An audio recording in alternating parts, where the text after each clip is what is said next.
this now with Tennessee Republican Senator Marsha Blackburn. She was part of today's hearing. Senator, welcome. Thank you. Good to be with you. So the Facebook whistleblower didn't pull any punches in terms of going after Facebook's founder, Mark Zuckerberg. Take a listen. There are no similarly powerful companies that are as unilaterally controlled. And in the end, the buck stops with Mark. There is no one currently holding Mark accountable but himself. Senator, what do you make of the whistleblower's testimony and the issues she raised today? One of the things that she pointed out to us is that he does have control over the decisions. And it seems that from what we've learned from the documents, that he likes a very tight circle, and it's yes men that are around him. This is why you've seen Facebook do this internal research, figure out where their growth patterns are, allow children onto Instagram, data mine those children, do that market research, sell that information.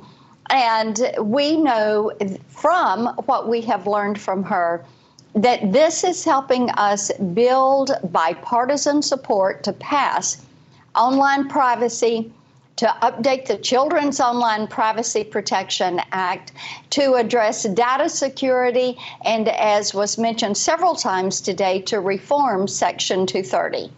Interesting. Okay, so there was an interesting exchange a short time ago raising national security concerns. Let's play it. We also saw active participation of, say, the Iran government doing espionage on other state actors. So this is definitely a thing that is happening, and I believe Facebook's consistent understaffing of the counter-espionage, information operations, and counterterrorism teams is a national security issue, and I'm speaking to other parts of Congress about that. So you are saying, in essence, that the platform, whether Facebook knows it or not, is being utilized by some of our adversaries in a way that helps push and promote their interests at the expense of America's? Yes, Facebook's still very aware that this is happening on the platform. Thanks, Senator Sullivan. You may have just opened an area for another hearing. Sorry. Yeah. I have strong national security concerns about how Facebook operates today. Strong national security concerns about how Facebook operates today. Your thoughts, Senator, and does this lead to many more hearings? Yes. Well, I'm sure that it will. Today's hearing was focused on children and online privacy.